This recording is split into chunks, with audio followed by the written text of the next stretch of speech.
nós vamos desenvolver o tema Lei de Reprodução, Parentesco e Afinidade. Nós vamos, antes de mais nada, trabalhar um conceito de família.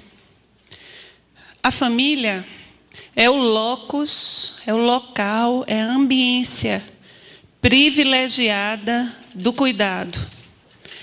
E aí a gente vai trabalhar o conceito de cuidado. O cuidado, nas organizações primitivas, quando nós estávamos desenvolvendo a nossa inteligência, quando as primeiras organizações humanas começaram a se reunir, a formar pequenas vilas, pequenas aldeias, um dos aspectos importantes dessa congregação das pessoas era o conceito de unidade, de clã, no qual as pessoas iriam proteger e cuidar umas das outras, ainda de forma muito beligerante, ainda muito primitiva. Passados os séculos, os milênios, a gente vai trazer um conceito de cuidado, nesse momento, associando aos ensinamentos da doutrina espírita, que são os ensinamentos do Evangelho de Jesus. O cuidado, ele precisa ser vivenciado por nós, em seu duplo aspecto. Para que nós consigamos evoluir, nós precisamos aprender a dimensão de cuidar e também ser cuidado. As duas dimensões no nosso processo evolutivo, elas se complementam. E eu achei lindo porque Leonardo ele falou disso. Porque a criatura, quando ela é infantil, ela tem a psique infantil, não importa a idade, não é cronologia. É condição psíquica do espírito, o que ele já conseguiu avançar, o que ele já conseguiu melhorar. Quando a condição espiritual ainda é muito infantil, a pessoa não consegue vivenciar nessa plenitude, nesse equilíbrio, o cuidar. Ela quer ser cuidada. Ela se coloca sempre nessa posição que as pessoas são devedoras. Léo falou assim, dela. Ela nunca tem que olhar para o outro, perceber a dimensão do outro. A família é esse locus onde o espírito aprende, ele vai encontrar o instrumental necessário a desenvolver essas potências que estão nele. Porque somos criaturas de Deus. Como filhos de Deus, Deus é em nós em potência, Ele está em nós. Mas nós precisamos, nas sucessivas existências, a gente não fala mais, quando a gente estuda, a gente não fala mais sucessivas vidas, porque a nossa vida é uma só. E é uma vida que vem se desenvolvendo ao longo de milênios. Não tem ninguém aqui com um século.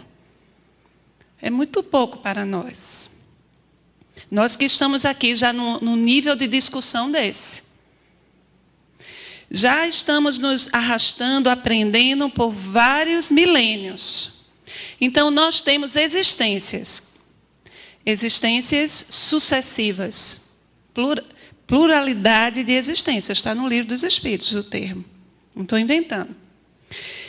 Quando a gente aprende a se organizar, a viver, a construir família e a viver a dimensão da família, nessa perspectiva do cuidado, é sinal que o nosso espírito está pronto para ampliar o conceito de família dentro de nós, que é amar a família universal.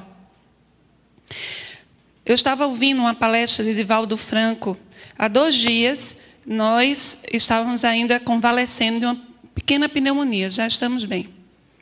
E a gente deitadinha, né, convalescendo, ouvindo as palestras de Divaldo. Senhoras, senhores, jovens. Vocês já ouviram? Ele começa assim. Os jovens, companheiros de ideal espírita. Eu acho lindo. E ele, então, falou assim, que muitas vezes nos grupos espíritas, que é também um conjunto, uma família, a gente diz tanto assim a família espírita, não é? Nos grupos espíritas, nós temos profunda dificuldade de convivência. Principalmente quando existem vários grupos de trabalho, porque nós nos posicionamos de forma egóica. É o meu trabalho, é a minha tarefa. Tomamos posse do que não tem posse. Toda tarefa na casa espírita é do Cristo. E nós, por acréscimo de misericórdia, obtivemos permissão de estarmos ali, trabalhando, servindo, nos melhorando. Divaldo falou, eu achei muito lindo, e a gente pode trazer também para a ambiência, o âmbito da família, esse conceito. Que enquanto nós vermos o trabalho como nosso trabalho, nós perdemos a noção de coletivo, de grupo. Deixamos de aprender com o outro, de ver o outro. E aí, então, perde o grupo todo. Porque, e também ele falou, se não aprendemos a conviver no pequeno grupo, como aprenderemos a viver e a ampliar a dimensão do afeto e do amor de forma universal? Então, a família é esse laboratório, é esse cadinho, esse termo é usado por Joana, pela benfeitora Joana, onde nós temos a oportunidade de vivenciar a dimensão do cuidado. A família é o locus privilegiado do cuidado. E aí nós perguntamos, eu estou fazendo uma introdução para chegar no tema. Talvez eu esteja falando algumas coisas que a nossa irmã Ana já tem até abordado, que ela trabalhou conflitos familiares, não é? Mas a pergunta que se faz, que vem em nossa mente, é que a família ela está em crise. Vocês acham que as pessoas não querem família mais? E não é isso que nós estamos vendo. Aqueles sujeitos, outrora, renegados pela família, outrora não, ainda hoje, a gente vê correntes religiosas, fundamentalistas, considerando certas condições psíquicas de irmãos nossos como um perigo à família. Esses indivíduos, nessa condição psíquica, nossos irmãos homoafetivos, por exemplo, que têm essa condição psíquica, eles querem ter reconhecido no direito, eu falo como operadora do direito agora, eles lutam para que no direito a sua forma de viver o afeto, o agrupamento familiar deles, seja considerado pela sociedade família. Todos querem a família. Todos queremos estar na ambiência da família. Mas o que está em crise, Léo também tocou nesse ponto, o que está em crise não é a família, é uma forma de família. A família patrimonializada, a família organizada em torno dos haveres, em torno do patrimônio, da riqueza, nas quais as criaturas, elas se ligavam, elas se relacionavam, se casavam, não é? Porque elas queriam perpetuar o patrimônio. E essa família, na qual também os sujeitos que a compõem se organizam de forma subserviente ou autoritária, na qual a figura do pater, do pai, vai exercer esse domínio, vai exercer essa subjugação. Então, hoje não se admite mais. Os sujeitos que compõem a família estão em busca de novos papéis. Eles desejam.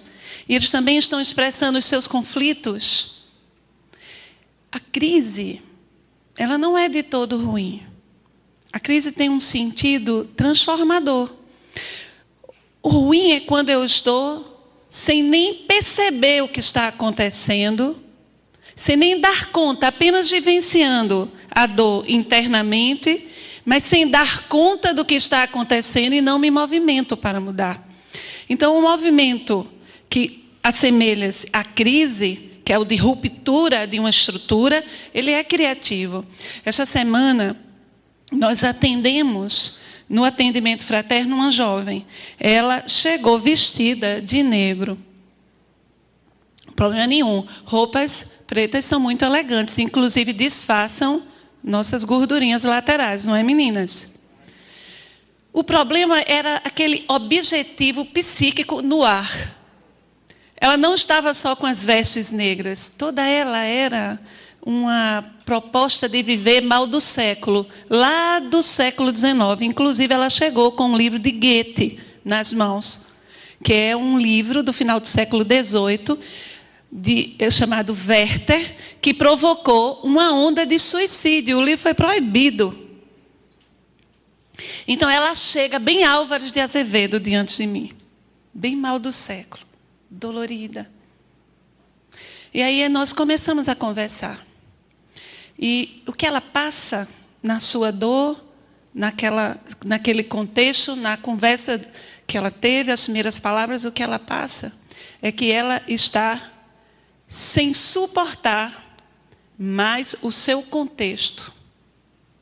Como ela não consegue enfrentar a mãe, o pai, a estrutura na qual ela está inserida, para ser ela mesma o que ela é, e aí é um conflito na afetividade, ela então vive esse processo de morte.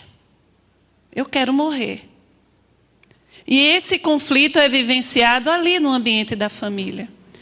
Quando ela aparece daquele jeito, adoecida, é a mãe que traz. A mãe preocupada, esse contexto de conflito vai fazer essa mãe, se a ama, pensar a forma como essa família, o afeto está construído dentro desse contexto familiar. Então, a família, quando surge o conflito, não é de todo ruim. Se as pessoas souberem buscar o enfrentamento e compreender o que o conflito assinala, daquele contexto poderá haver uma transformação positiva. Então, a família, ela está em crise, a gente pode dizer que não é a família, a instituição, a família em si. O que está em crise é a forma como a gente pensa, uma forma como a gente pensava que seria a família. Então, hoje existem várias formas de organização familiar. Na questão 775, o senhor Kardec pergunta: qual seria para a sociedade o resultado do relaxamento dos laços da família? E os espíritos respondem: uma recrudescência do egoísmo. Então, na verdade, ao passo que nós formos evoluindo, as famílias vão ficar cada vez mais asserenadas, mais pacificadas. E esse conceito egoístico de família, que tem a ver com a propriedade, com a posse, esse conceito reducionista de família, ele vai ficando esquecido e eu vou ampliando a minha percepção. Maria Teresa de Calcutá, na Índia, ela criou vários hospitaizinhos para atender os sofredores daquela localidade.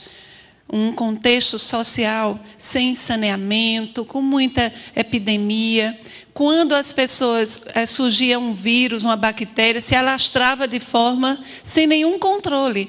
E perguntou-se àquela mulher pequenina, magra, por que ela dedicava a sua vida ali? Ela disse: porque eu amo. O conceito de amor fraterno dela saiu das paredes domésticas. Mas, com certeza, esse espírito um dia teve que trabalhar esse conceito nesse ambiente. Então, a gente precisa ver o contexto familiar nessa perspectiva. O que é que a estrutura da minha família está pedindo de mim? O que é que ela está assinalando que eu preciso melhorar em mim mesmo? Sem culpas. Porque, como o Léo falou, culpa cristaliza. Culpa não ajuda ninguém a avançar. Então, a família de Joana é permanente oficina onde caldeiam. Essa imagem, essa alegoria, caldear, quer dizer o seguinte: você tem uma forja, você coloca ali o metal, e aqueles pedaços de metal que estão estanques, que estão separados, eles vão o quê? Se misturar. Você vai encontrar com pessoas diferentes de você. Você vai conviver com pessoas que têm conflitos com você, talvez ancestrais. E é por isso que você encontra aquele irmão que foi criado do mesmo jeito, com o mesmo afeto, e você não consegue se relacionar bem com ele. E você não consegue, você sente até uma culpa. Por que eu não gosto do meu irmão? Então, nesse caldear no sentido de ser uma fusão. Esse caldear no sentido de reencontro. Estamos todos aqui novamente, numa nova oportunidade. E aqui cabe uma reflexão que foi dita antes. Muitas vezes formam-se grupos familiares que não deveriam ter sido formados. Na verdade, são organizações sintomáticas. Então, não é um relacionamento afetivo, é um sintoma. Como uma amiga minha, que ela gostava muito de namorar mendigos. É verdade. Aqui sem nenhum preconceito, não tem nada. Se a pessoa se apaixonar mesmo por um mendigo, problema nenhum, não é? Mas não era o amor, era o sintoma. Ela pegava aquele ser desprovido de tudo socialmente. E ela se apaixonava pelo processo de tirar ele da mendicância. Pagava tratamento dentário. Vestia ele com roupa da Renner, da C&A. Ajeitava ele todo, aprumava o rapaz. E depois, não queria mais. Depois de que o rapaz estava até interessante, ela não queria mais, porque, na verdade, ela não estava ligada na pessoa, mas no processo de cuidar daquela criatura que está naquela condição. Eu não sei, porque eu não tenho formação psicanalítica para saber o que está na raiz disso. Mas, com certeza, é um sintoma. É um relacionamento dentro dos sintomas dela. Não é uma relação. É uma patologia, como foi dito aqui. Então, às vezes você chega até a casar com o seu sintoma. E passa anos. E constitui filhos com aquela pessoa que é o seu sintoma. E aí o conflito vai ser muito maior. Daí você observar, quando for constituir família, pensar, procurar conhecer, procurar ver se realmente aquela escolha deve ser, é aquela pessoa mesmo. Que não vai ser a pessoa perfeita, que não vai ser a pessoa ideal, mas aquela pessoa que você conhece, que você já consegue perceber nuances da sua forma de ser e que, apesar disso, vale a pena, você quer amar. Porque aí você percebe o outro na inteireza dele. E então você tem uma proposta mais real de construção de afeto e de construção da família, e não uma percepção ilusória. Então, a família é permanente oficina onde caldeiam os sentimentos e as emoções, dando-lhes a direção correta e a orientação segura para os empreendimentos futuros. Então, muitas vezes, no grupo familiar, é quando eu vou encontrar a oportunidade de refazer. É o fio desatado. É aquilo que deixei solto e que agora está diante de mim. E eu preciso agora prestar atenção. O que é que o meu grupo familiar, esses parentes, essas afinidades, e as afinidades nem sempre são afinidades para a felicidade. Eu posso ter afinidade, e muito frequentemente, para o desatino. E esses desatinos, construídos conjuntamente em vivências anteriores, agora criam a afinidade da ambiência familiar. O reencontro para que, nesta nova oportunidade, nós tenhamos a oportunidade de fazer diferente, de refazer. Nós estávamos relendo o livro No Mundo Maior. A gente sempre lê a série toda, espera um tempo, começa de novo, para nunca esquecer as lições que estão ali, de André Luiz, do Espírito André Luiz, psicografia de Francisco Cândido Xavier. Então, No Mundo Maior, há uma personagem de um menino. Ele ainda é um bebê. Então, pelo que André Luiz descreve, ele deve ter, assim, pelo menos uns 3 anos. E o corpo dele é uma massa disforme. Ele não fala. Quando ele se expressa, são grunhidos. A sua mãe é uma jovem que tem características bastante assim melhoradas espiritualmente. Ela entra e aquele é o primeiro fruto do seu casamento. Ela olha para o seu filho e o seu coração fica amargurado. Por que os filhos? Passou pela mente dela. Os filhos das minhas amigas não são assim. Foi um primeiro pensamento que ela teve. Ao lado da criança, 2 algozes, 2 espíritos, projetando no infante cargas deletérias que provocavam nele um mal-estar e, por isso, os grunhidos que atraíram a mãezinha. A mãezinha, então, dele se acerca, abraça-o e começa a orar.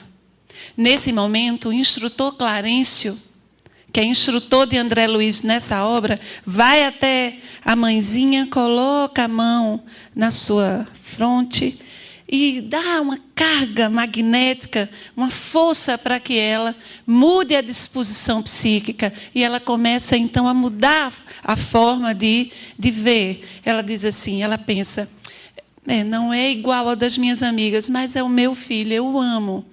E ela começa a orar. Ela parecia, quem diz isso é André Luiz, um cisne orando. Feixes de luz jorraram e alcançaram, do coração materno daquela mãe, alcançaram as 2 entidades, magnetizadas pelo seu amor. E então Clarencio informa que aqueles 2 espíritos iriam ser filhos dela também. Iriam se reencontrar. Qual é o cenário desse reencontro? Há alguns séculos, aquela criança, hoje, naquele corpo disforme, havia sido um líder político cujas decisões provocaram muito sofrimento, muitas mortes. O pobrezinho se comprometeu bastante. Eram centenas as criaturas que lhe tinham rancor. Ele já havia depurado, já passado por muitos processos dolorosos. E aquele momento ali era como se fosse o final da sua via dolorosa. E restavam apenas 2 que não lhe perdoavam. Seriam agora seus irmãos. E iriam, Clarencio diz, não são palavras minhas, iriam no ambiente da família. Olha aqui, Joana. Caldear. Eles iam cuidar, porque ele está numa situação de fragilidade, eles iam ter a oportunidade de cuidar, de abraçar e aprender o amor. Será que eles iam realmente ser bem-sucedidos? Nós não sabemos. Mas a oportunidade foi dada. Então, família é a oportunidade. Superior de quê, gente? De entendimento. A gente tem que começar a ter essa percepção diferente. Por essa razão, diz a benfeitora Joana de Ângeles, no livro... Não, esse livro eu coloquei mais na frente, depois eu lembro. Por essa razão é que não se vive na família ideal, aquela na qual se gostaria de conviver com espíritos nobres e ricos de sabedoria, mas no grupo onde melhormente são atendidas as necessidades de evolução. Então, aquela família lá da propaganda da margarina, todo mundo acorda bonito, a mesa é linda, uvas, ameixas, não é isso? Um bolo lindo, enorme, o bolo é impressionante, o bolo da televisão, né? Aquela toalha branca. E todos, então, juntos ali, aquela mãe perfeita, a maquiagem, 6 horas da manhã já está toda perfeita. E aquele grupo sorridente um para o outro, aquilo não existe, aquilo é plástico. Na verdade, nós acordamos assim, um mexe o ovo, o outro, quando vai pegar o ovo, derruba no chão. Aí o outro de lá, vai, limpa logo. Aí lá vem o outro, que parece assim uma assombração, porque nem penteou o cabelo, né? Sai todo desmantelado, chega na frente da gente. É assim. Então, a gente tem que conviver com essas coisas. Aí um que senta na mesa suja tudo, o outro que é todo mais organizado. Meu Deus, tu não sabe nem comer. Aí quando você vê, de repente, todo mundo que a proposta era comer junto, começa a brigar. É isso.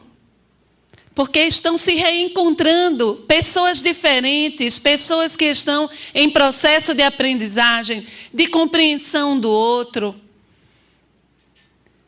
Uma coisa que a gente sempre diz no atendimento fraterno, as mãezinhas, quando elas vêm relatar situações dolorosas sobre os filhos, e a gente lembra muito de uma mãe que relatava muito envergonhada, com muita vergonha. Ela tinha muita dificuldade de falar que o filho era usuário de drogas, era dependente. Ela falou, mas ela não usou o termo, não sei se vocês conseguem entender. Era como se ela tivesse completamente envergonhada, como se fosse um fracasso dela. Aí nós olhamos para ela e seu filho é usuário? Olhando assim, sorrindo, com calma. Usuário de que droga? Aí, para ela dizer que era maconha, foi outro parto. E aí a gente foi conversando com ela e dissemos para ela, mãe, nós não temos que prestar conta a ninguém dos nossos filhos, só a nós mesmos. Nossos filhos, eles estão em aprendizagem. Pode ser, mãe, que seu filho tenha sido usuário de cocaína, agora ele está de maconha, já está melhor, tentando acalmá-la. Então, a gente precisa entender que os nossos filhos, eles não são vitrines a serem apresentados à sociedade. São espíritos que estão ali esperando de nós o cuidado, a atenção às suas necessidades. Então, por essa razão, é que não se vive na família ideal. Você não vai ter o filho ideal, o marido ideal, você não vai ter o irmão ideal. Você vai encontrar-se, muitas vezes, em contextos que estarão assinalando um projeto existencial. O que você precisa atentar para mudar em você mesmo. E o que você precisa atentar em termos de cuidado para com as outras pessoas. O cuidado com o coração das pessoas. Então, a família, ela não deve ser idealizada, ela deve ser compreendida. Aquela na qual se gostaria de conviver com espíritos nobres e ricos de sabedoria. Não, isso aqui é mundo feliz. Nós ainda não conquistamos isso. Nós estamos num vir a ser. Então, com espíritos nobres e cheios de sabedoria, então qual seria o mérito? Então você reencarna, todo mundo é nobre e cheio de sabedoria. Reencarnar é trabalhar. É um processo de trabalho, de reconstrução.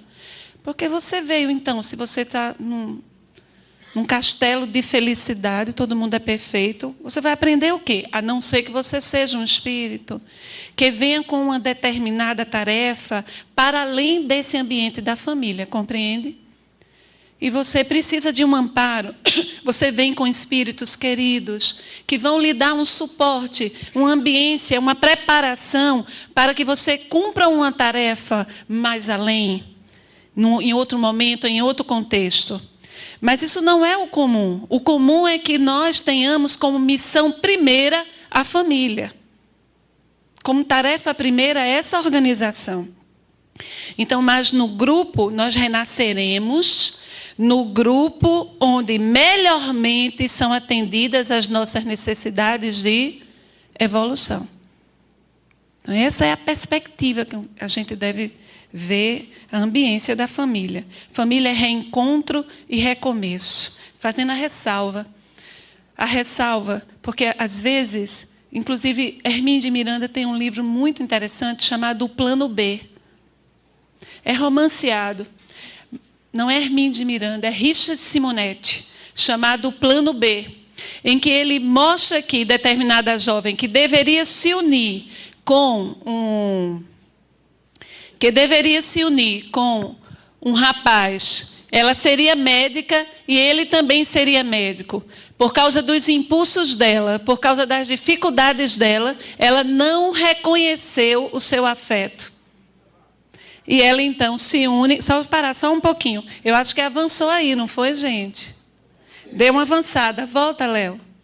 É agora, Léo, chegou. Então, família é reencontro e recomeço. Nesse livro chamado O Plano B, do nosso irmão Richard Simonetti, ele mostra que a proposta reencarnatória daquela irmã era por mérito dela e de um espírito a quem ela ama muito. Finalmente os dois iriam casar, namorar, noivar e casar, e iriam trabalhar juntos na medicina. Mas, quando reencarnou, ela permitiu que as forças primitivas tomassem conta dela. Ela não discerniu os seus conflitos e ela não reconheceu aquele afeto. Ela então se une a outro, que era o sintoma dela. Ela então casa com um sintoma. E aí o plano B é que os benfeitores tiveram que ajudá-la agora a conviver com o sintoma, o processo dela ali. E ver como é que ela ia fazer, porque é preciso respeitar o livre-arbítrio. Então, nem sempre você está no seu processo. Às vezes você se desvia. Mas quando você encontra, quando você está realmente com quem deveria estar, nem sempre esse encontro é um encontro para você ficar plenamente feliz. Ao contrário, é para provocar a construção do afeto. Então, a família, primeiro, é o locus privilegiado do cuidado. E, segundo, a família é a oportunidade de construção da afetividade. A afetividade é um trabalho da alma. Não existe afetividade pronta. Nós trabalhamos para construir a afetividade. É esforço da alma. Então, esse grupamento familiar, no entanto, não é resultado casual de encontros apressados no mundo físico. Os encontros apressados, muitas vezes, nos levam a relações equivocadas, como a minha amiga, que gosta de rapaz desprovido socialmente. Havendo esses encontros, reencontros, eles foram planejados, eles foram ocorridos nas esferas espirituais antes do renascimento, quando são desenhadas as programações entre os espíritos comprometidos, positiva ou negativamente, para os ajustamentos necessários ao progresso. Divaldo, não é? Médium, Joana de Ângeles, o livro daquela mesma citação, depois eu vou trocar isso, Constelação Familiar. E por que esse reencontro? Para aprender a ampliar o conceito de família. Então, é preciso entender o que aquelas criaturas estão apontando para mim. O que é que eu preciso melhorar? O que eu posso contribuir nessa ambiência, nesse contexto familiar? O que é que a minha pessoa pode contribuir? Sair da condição psíquica infantil, de eterno credor, eu sou infeliz porque meu pai é assim, eu sou assim porque minha mãe foi assim, sempre colocando culpa no outro, sempre enxergando no outro o que você precisaria trabalhar em si mesmo e começar a observar as demandas daquele contexto familiar. Eu tenho um confrade espírita que agora não, ele já melhorou em relação a isso. Ele vivia na casa espírita. Ele estava na segunda, na terça, em horários diferentes, ele sempre estava lá. E sempre só, ninguém via o rapaz com a família. Ninguém nem sabia direito da família dele. Até que se descobriu que ele tinha família, tinha filhos, tinha esposa. Ninguém estava lá. Aí perguntando por que sua família não está aqui, é porque ninguém é espírita, só eu que sou espírita.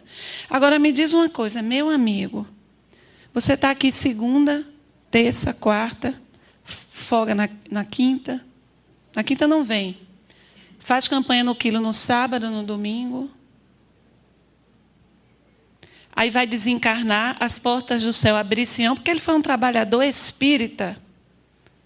Será? Onde é que estava o trabalho essencial? Onde é que estava? Naquele contexto familiar. Então, muitas vezes, a própria vivência da religião é uma fuga. Você fica vivendo as tarefas da casa espírita de segunda a domingo e não faz o enfrentamento, não aplica o que aprende na vivência familiar. Não exercita a humildade, não aprende a ouvir, não percebe as demandas do filho, não perdoa certas condutas, não procura modificar traços da sua personalidade que prejudicam as pessoas da sua família. Então, não adianta. A gente repete o padrão das religiões tradicionais, às quais nós estamos ligados desde séculos passados, nas quais a gente simplesmente repete, não é? Um ritual. E eu acho interessante, assim, eu assisto a palestra, quando acaba a palestra eu tomo um passe e vejo se não é um ritual.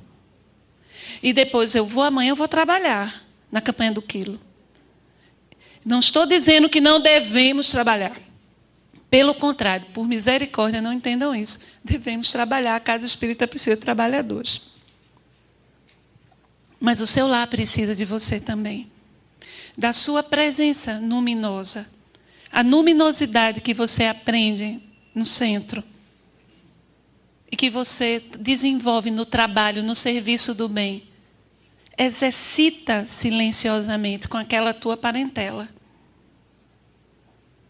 Silenciando no momento certo, cuidando para que o ambiente da casa esteja acolhedor, fazendo a tua parte, sem esperar que o outro faça o que ainda não tem condições de fazer.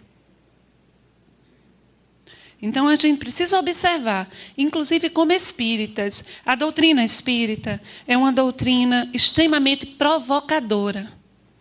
Ela nos convoca a sair da condição milenar de estar sempre pedindo a divindade, rogando a divindade. E essa conexão com a divindade, como se a divindade fosse nossa eterna credora. A doutrina espírita, ela tira essa condição infantil. Ela nos convoca a sair dessa condição. Você precisa desenvolver autonomia. Os conceitos são esses. Isso está acontecendo por causa disso. A lógica é essa. Os princípios são esses. Você precisa trabalhar.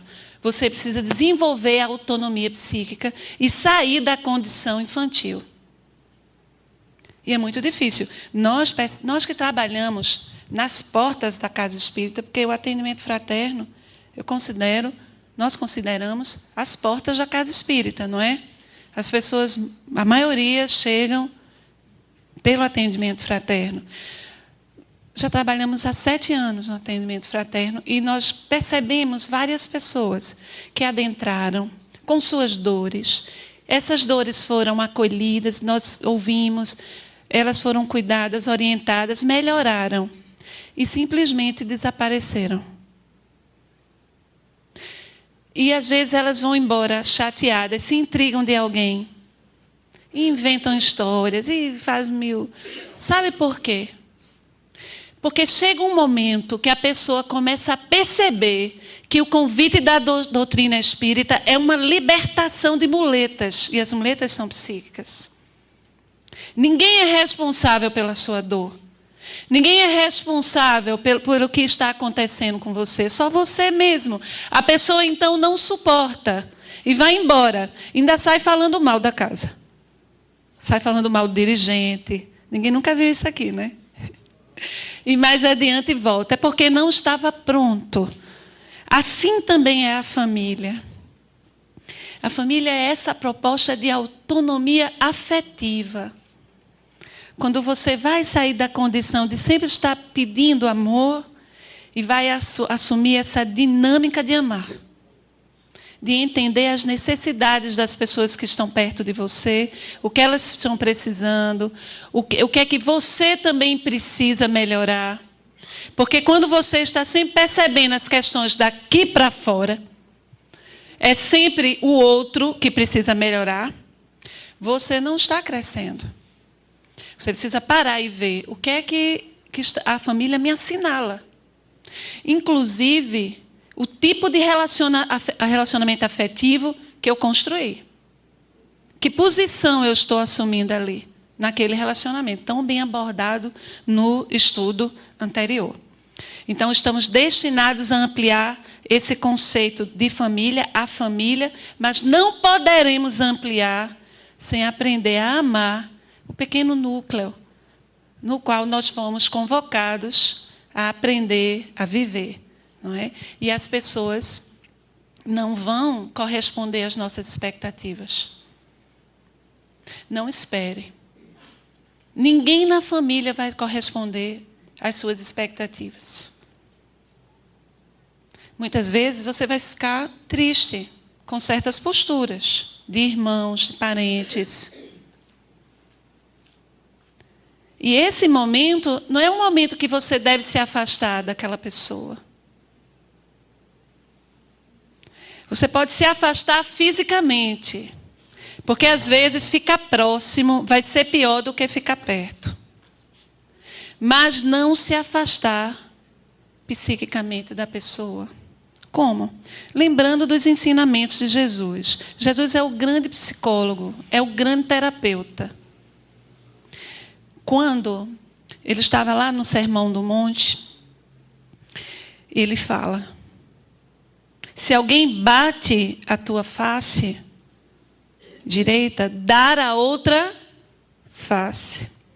Dar a outra face é um movimento psíquico no qual você vai procurar compreender a condição daquele que está convivendo ali com você. Quais são as dores daquela pessoa? Quais são as demandas daquela pessoa? O que é que ela necessita? Em que ela precisa ser compreendida por você? Isso é dar a outra face.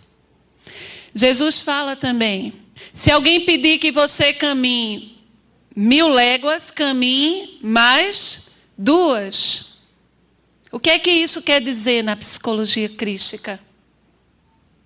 Caminhar mais 2 é ao que nós estávamos nos referindo. É continuar ajudando a pessoa no que for possível. Se não dá para conviver com ela próximo, coloca ela nas suas preces. Isso acontece muitas vezes com nossos irmãos, com as pessoas com as quais nós estamos convidados a conviver na família. Então, há, pois, 2 espécies de família: as famílias pelos laços espirituais e as famílias pelos laços corporais. Nós não temos, muitas vezes, a oportunidade, na nossa condição ainda, de estarmos reunidos com a família espiritual.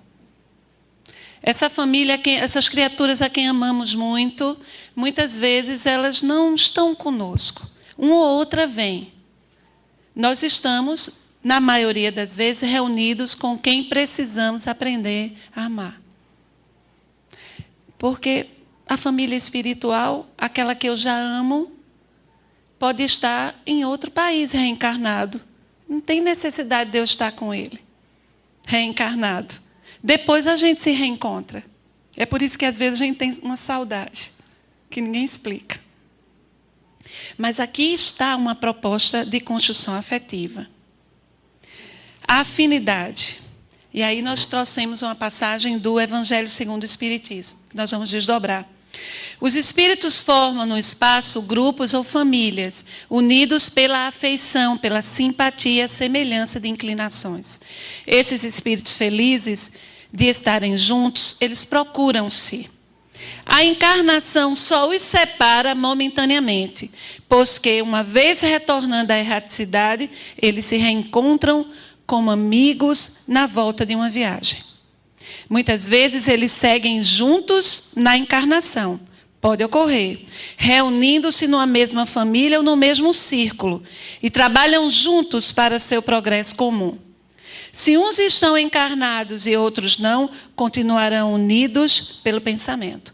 Então, o que ocorre é que, muitas vezes, eu estou reunida com desafetos para construir os afetos, mas os meus afetos espirituais estão cuidando. É por isso que, naquele momento que eu me sinto mais dolorido, mais com dificuldade, vem aquela ajuda, vem aquele impulso para que eu passe pela dificuldade, porque os meus afetos, eles estão velando para que eu passe por aquele transe.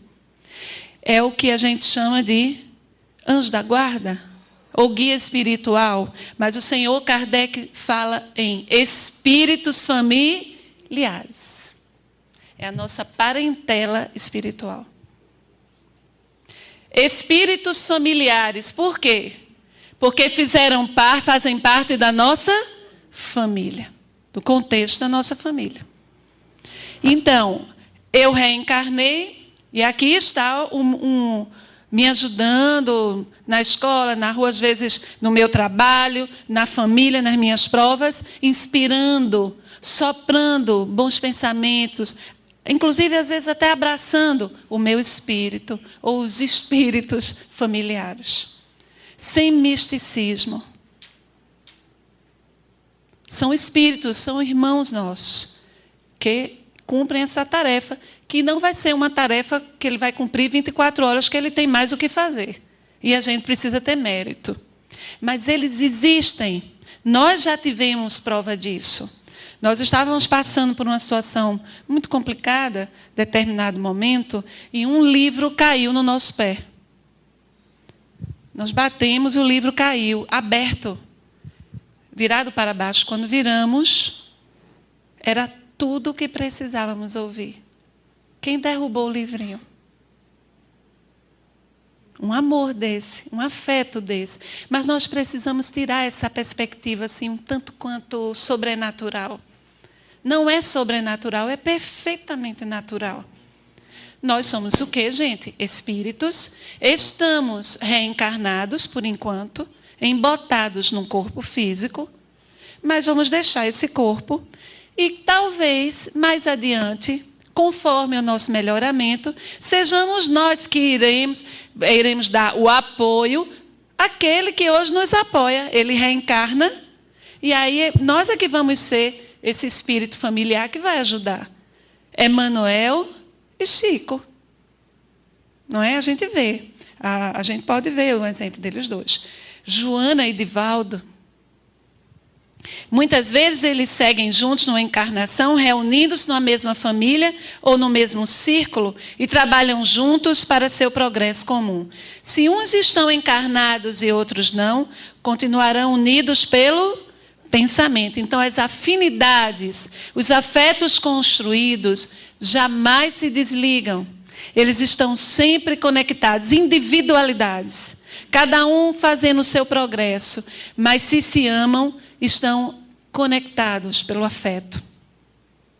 Os que estão livres velam, olha aqui os espíritos familiares, os que estão livres velam pelos que estão cativos.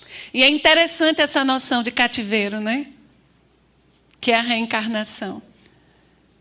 Interessante, os que estão cativos. Cativo quer dizer, a gente pode fazer uma interpretação mais positiva. Não é uma prisão, mas é uma oportunidade mais acelerada, mais vigorosa. Porque embotados em nossas potências, num corpo físico, nós podemos exercitar melhor as nossas potencialidades. Os que estão livres velam pelos que estão cativos, mais adiantados, procurando fazer progredir os retardatários. E aí a gente vai contar uma história. Nós conhecemos uma mãe maravilhosa, aquele tipo de mulher que exerce o feminino em toda a sua potência. Equilibrada como pessoa no mundo, como ser no mundo e como ser ao mundo. Ela não apenas vive a feminilidade dela, a beleza dela, a alegria de ser uma mulher. ela se embeleza, ela é uma presença bela, ela está com 70 anos hoje. E ela vive essa beleza que é atemporal. Mas ela soube ser uma excelente mãe e esposa. Excelente também no trabalho, na história dela, como educadora, o que ela fez como trabalho dela, como espírita também. Mas ela um dia estava triste, porque ela tem vários filhos, todos economicamente se deram muito bem. Mas uma, do ponto de vista espiritual e afetivo, não obstante economicamente tenha se dado muito bem, ela bastante equivocada. E conversando comigo, ela chorava e dizia: onde foi que eu errei? Onde foi que eu deixei de cuidar e de ensinar para essa filha? E nós dissemos para ela: errou em nada. Ela bebeu da mesma fonte, do mesmo seio amoroso. Ela foi cuidada do mesmo jeito. Todavia, não teve condições ainda de receber tudo e aplicar. Se não fosse a senhora mãe, se não fosse você, mãezinha, ela seria muito pior. E mostrando essa nova perspectiva para ela, ela abriu os olhos assim. É verdade, ela seria uma pessoa muito pior. Por causa dos seus ensinamentos, ela é ética no trabalho. Por causa dos seus ensinamentos, ela consegue ser uma cidadã proba e honesta. Ela ainda tem problemas de afetividade. Compreende? Então, às vezes os nossos filhos, eles não vão ter condições de beber toda a água da fonte. Mas aquele pouco que ele bebeu foi bom. Mas na frente, esse espírito que foi ninado por você, acalentado por você, cuidado por você, que aprendeu com você, que captou esses ensinamentos, lá na frente ele vai lembrar que teve uma mãezinha. Uma mãezinha que lhe ensinou a rezar. Uma mãezinha que cuidou, que teve paciência. E ele vai pensar da alma os princípios que ele conheceu no seio familiar. Compreende isso? Às vezes os nossos amores, eles não estão prontos. Simplesmente não têm condições ainda. Estão em processo. E é por isso que não devemos comparar os filhos. Mas, rapaz, eu ensinei a mesma coisa para esse, e esse aqui faz tudo errado. Nunca diga isso. Cada criatura, ela capta o mesmo ensinamento conforme a condição dela. E ela vai vivenciar conforme a condição espiritual dela. Às vezes, você tem um filho ou uma filha cuja missão maior é ajudá-lo, por exemplo, a viver pelo menos uma vida sem suicidar. Porque toda vida o danado suicida. Você não vai ajudá-lo a torná-lo angelical de uma hora para outra, mas sim ajudá-lo a ser mais corajoso, a não se evadir pelo suicídio, seja consciente ou inconsciente, e ele conseguiu desencarnar naturalmente. Não foi bom? Foi ou não foi? Sucesso. A gente tem que começar a perceber isso. E esquecer o comercial de margarina. Perceber o que é que a família está pedindo da gente. E às vezes o que está pedindo é que a gente ame as pessoas na dimensão que elas precisam ser amadas. Sem projetar. Sem controlar, porque a gente adora controlar. Outra coisa, a gente adora tecer pareceres sobre as criaturas. Fulano é assim por causa disso, disse fulano precisa. E também a gente dá o receituário para a criatura. Não pode. Aquele teu filho e aquela tua filha, ele vai beber da água que você oferece, conforme a sede dele, a condição dele. E aquele filho aqui, que tudo absorve, os conceitos são melhor compreendidos por ele. Esse filho, que é mais tranquilo de você conversar, esse filho que é mais seu amigo, ali você já tem um espírito pronto. Com certeza ele já fez esse trabalho. Eu falo isso porque eu tenho 2 filhos. Eu digo isso, eu posso falar aqui. Eu tenho um de 21 anos e um de 18. O de 18, ele tem uma conexão com a religiosidade assim, flui bem naturalmente. O de 21 tem muita dificuldade. Isso eu estou falando aqui porque a gente conversa isso, eu e ele. E ele me combate como combate... ele fosse assim um exército combatendo a religiosidade que desde criança nós apresentamos, porque frequentou a escola de evangelização desde os 4 anos. Então ele fala, eu sou espírita, mas não vive nada, não participa de nada, nadinha. E nós também não exigimos, nem pedimos, porque já é um adulto. É o processo dele, é a questão dele. Ele precisa trabalhar isso nele. A água foi oferecida. Os princípios foram mostrados. Não devo me inquietar. Agora, se eu não tivesse mostrado, se nós não tivéssemos mostrado, não tivéssemos feito a nossa parte, aí sim haveria responsabilidade. Agora é esperar. Um dia ele vai lá e vai dizer, dessa água eu vou beber. Compreende? O outro, até porque tem uma mediunidade muito ostensiva, encontra muita tranquilidade na casa espírita. Ele fica mais calmo, ele fica mais tranquilo.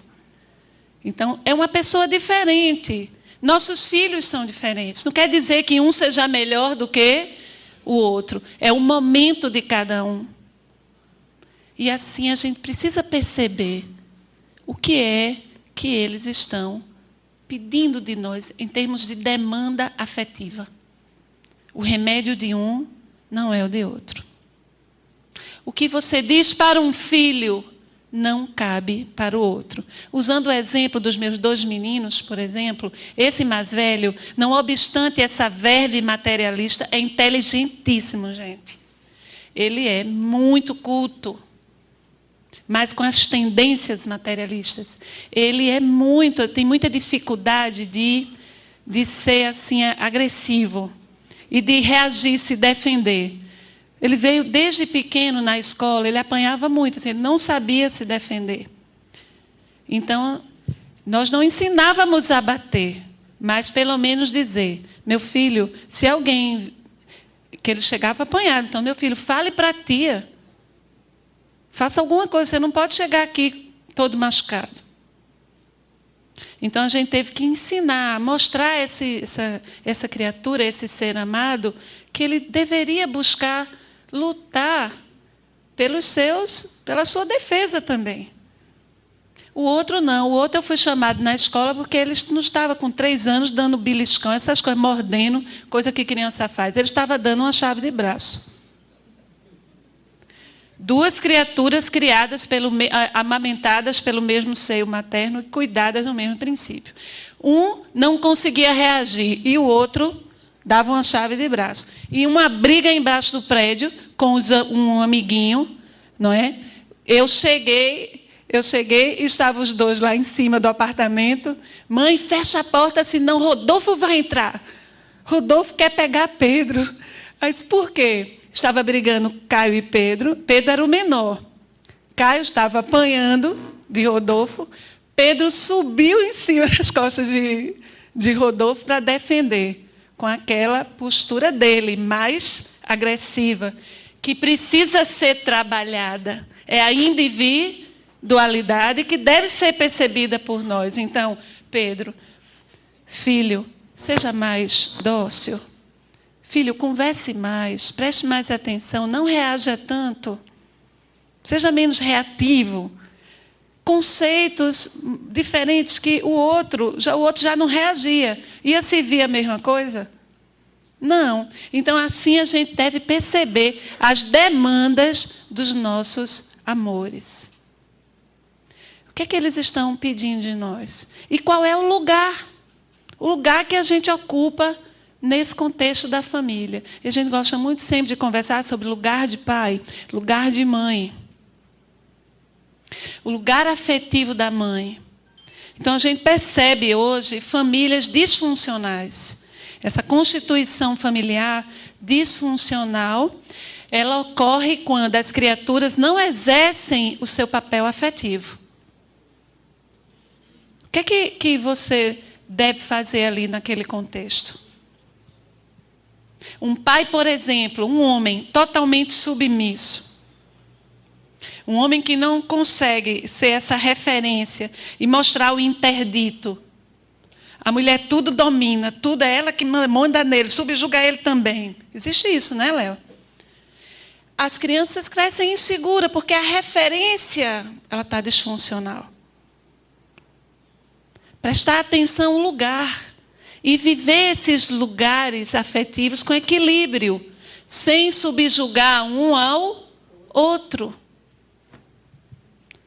Observando o que é que você precisa melhorar também em você mesmo na ambiência dessa família. Nós gostamos muito de colocar como exemplo alguns aspectos da nossa história, porque nós nos colocamos como aprendizes aqui.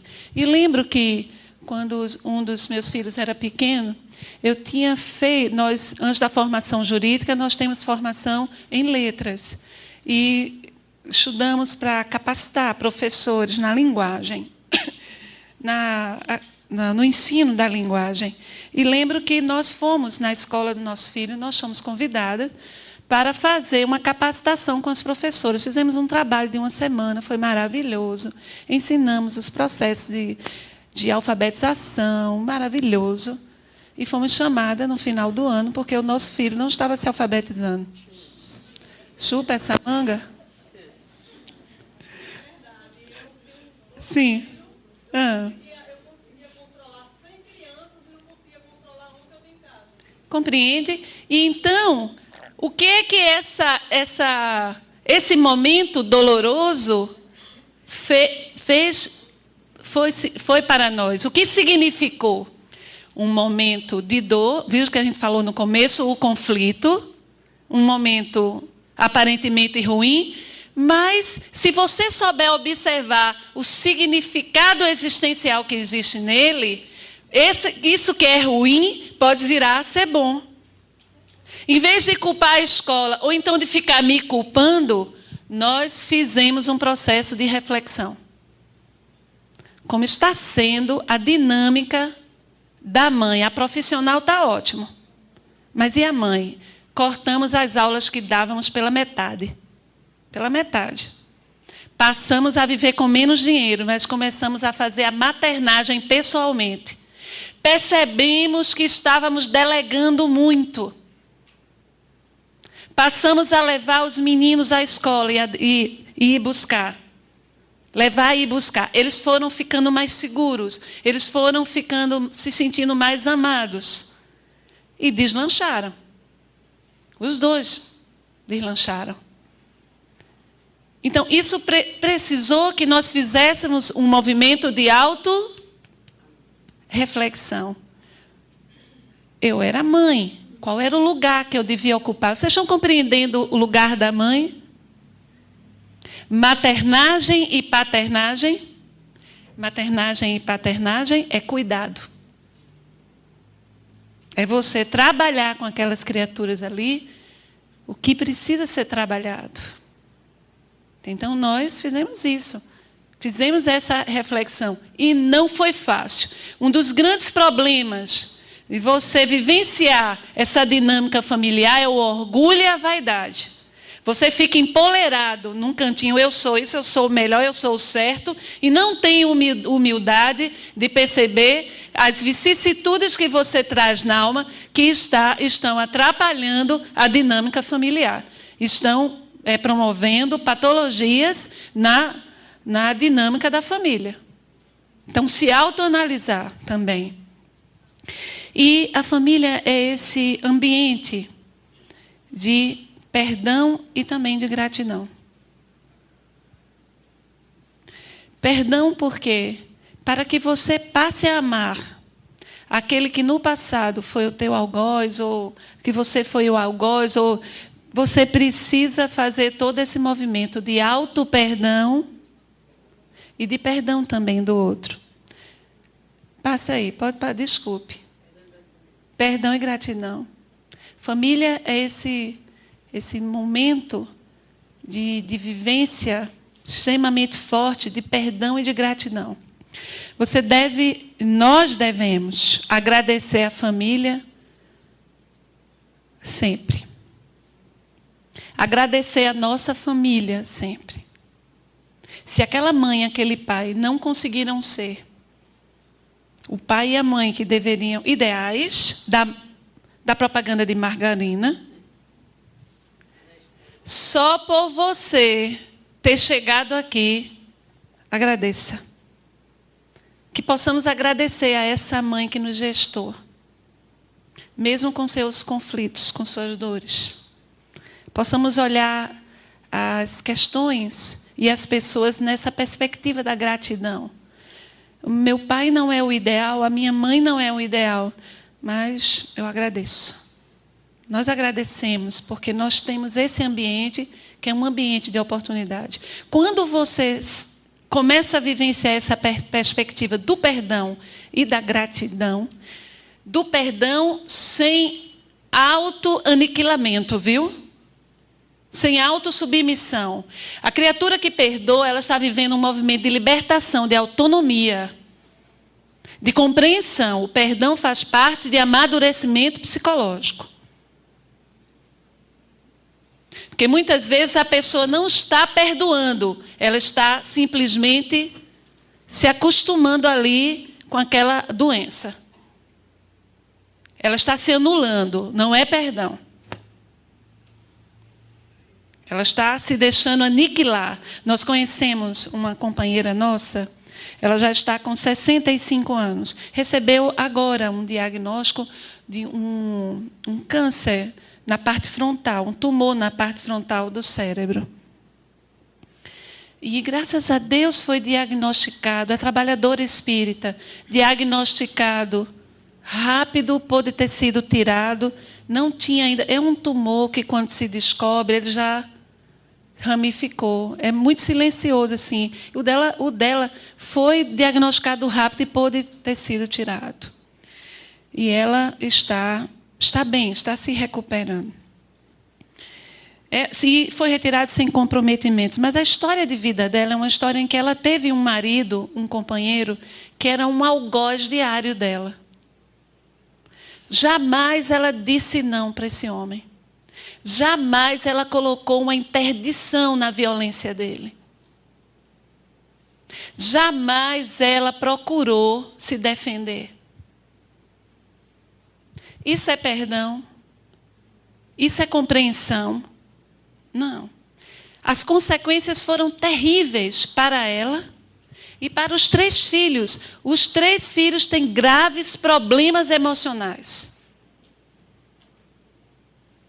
Não conseguem se equilibrar afetivamente. Alguns não conseguem, inclusive, na vida profissional. Ficaram marcados. Que terrível crescer vendo uma mãe ser violentada.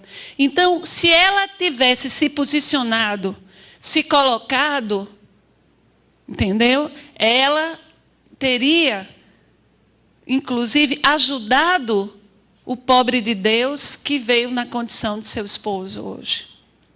Nem ele cresceu, melhorou nada, ao contrário, vai sair, porque já está idoso, já muito difícil, ele é muito renitente. Pior do que ele entrou, com essa marca de violentador da mãe dos seus filhos. Quer dizer, ela não ajudou, se a proposta era essa. Não ajudou a si mesma. Para você ter uma ideia, ela não saía de casa, era praticamente um cárcere privado, ela ia trabalhar, voltava e não saía mais para lugar nenhum, porque era aquele homem que, se ela olhasse para o lado, ela estava traindo ele. Então, a gente precisa observar como a gente está se posicionando. Ela não teve forças para sair daquilo ali. E as consequências foram terríveis. Hoje, ela já consegue perceber, ela já deu um baixa, já afastou ele dela. Não dá. Ela tem um coração muito afetivo, ela perdoa. Mas ela ainda vai precisar passar por muitos processos para viver essa relação com essa pessoa de forma saudável, procurando a saúde e não a doença. Então, eles ficaram trabalhando a doença e não avançaram, nem ele nem ela. Vão vir novamente juntos. Certamente virão. Que talvez na próxima, não sei, a gente não sabe. Mas eles vão ter que aprender a construir o afeto de forma saudável. A proposta da família é a proposta da saúde. E a saúde, para obter a saúde, muitas vezes nós precisamos romper com ciclos repetitivos de violência, de submissão, de equívocos, de viciações. Nós conhecemos um jovem cujo pai morreu, desencarnou de cirrose hepática, de tanto que bebeu. Ele estava indo no mesmo caminho. Efeito de repetição, fazia a mesma coisa. Ele já estava desenvolvendo problemas de saúde, repetindo o padrão ali. Então, é preciso perceber quais são esses sintomas doentios que você repete muitas vezes sem sentir, você não tem nem consciência, porque tudo era tão natural. A forma como aquela família se organizava ali, tudo era tão natural, entre aspas, que você nem percebia que não era saudável. E aí, no atendimento fraterno, a gente sempre conversa o seguinte. Aqui na casa espírita, a terapêutica é passe água fluídica, água magnetizada. Desobsessão quando há necessidade. Palestras, estudos e trabalho. Mas o teu problema, meu irmão, vai encontrar muito consolo aqui e ajuda, mas você vai precisar de ajuda psicoterapêutica. E quem sabe, meu irmão, você também não precisa buscar a ajuda de um médico ou psiquiatra. Porque às vezes são demandas que chegam na casa espírita e nós não ousemos tratar, porque não temos habilitação. Não temos condição. A gente, no atendimento fraterno, a gente precisa saber, ou identificar ali. Não é nosso papel. E orientar. Eu já vi atendente de atendimento fraterno com preconceito com psicoterapia. Falando em conversa assim, detesta o psicólogo é tudo maluco. Como é que pode? Então, muitas vezes, aquela pessoa que é acolhida por você precisa, sim, ser escutada por um ouvido profissional. E esse terapeuta vai conduzindo a pessoa até esses conteúdos inconscientes, como Joana de Ângeles fala, essa sombra que está ali atrapalhando a forma de se relacionar. Talvez se essa moça jovem que casou com essa pessoa violenta, se ela tivesse feito uma terapia antes, ela não tinha nem casado com ele. Se ela tivesse tratado os sintomas dela. Então, ela casou com um sintoma e permaneceu a vida toda com esse sintoma. E reproduziu todo um processo doloroso. Então, é muito importante que a gente, inclusive, acabe com esse preconceito que a gente tem com os tratamentos de saúde mental. Os tratamentos de saúde mental não são para loucos. No estudo anterior, Léo falou, de perto ninguém é normal. Nós precisamos, sim, todos nós, buscar essa ajuda. Algumas pessoas mais. Algumas pessoas, além do psicólogo, precisam buscar o psiquiatra também. E fazer um trabalho conjunto. para poder desenvolver essa maturidade nesse processo de autoconhecimento, essa maturidade psicológica que irá levá-lo ao perdão e à gratidão. Concluindo, faltam 10 minutos, né? Ou já acabou? Vou tentar trabalhar esse negocinho bem pequenininho aqui em 5 minutos. Família, fechando o nosso estudo. Família, retomando lá o que dissemos no início, é uma oportunidade. A parentela espiritual é uma oportunidade. A união e a afeição, Evangelho segundo o Espiritismo, entre parentes indicam a simpatia anterior que as aproximou. Por isso disse de uma pessoa cujo caráter, cujos gostos e inclinações nada têm de comum com os dos parentes, que ela não pertence à família. A gente diz isso, né? Dizendo isso, enuncia-se uma verdade maior do que se pensa.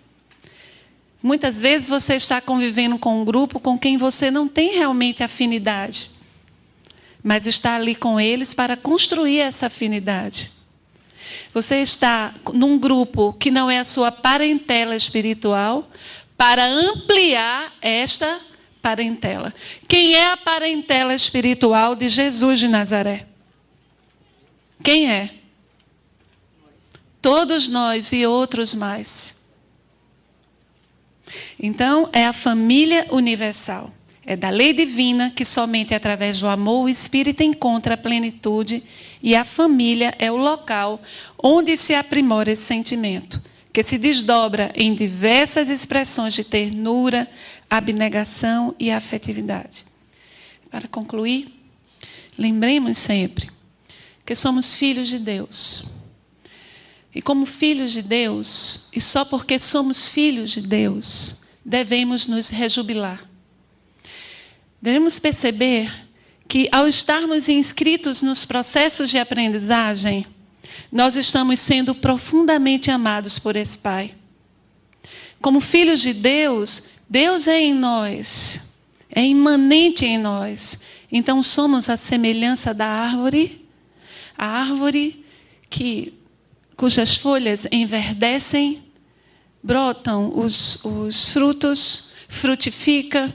Os frutos são colhidos e depois as folhas secam. E toda árvore depois se renova, somos nós. Nós nascemos e renascemos, precisamos frutificar. Não sejamos a semelhança da figueira seca. Aquela árvore que apenas era uma árvore, mas que não dava frutos. Saibamos dar esses frutos de abnegação, de amor e de compreensão. A família talvez seja a nossa grande proposta. Está ali, naquele reencontro. Muita paz.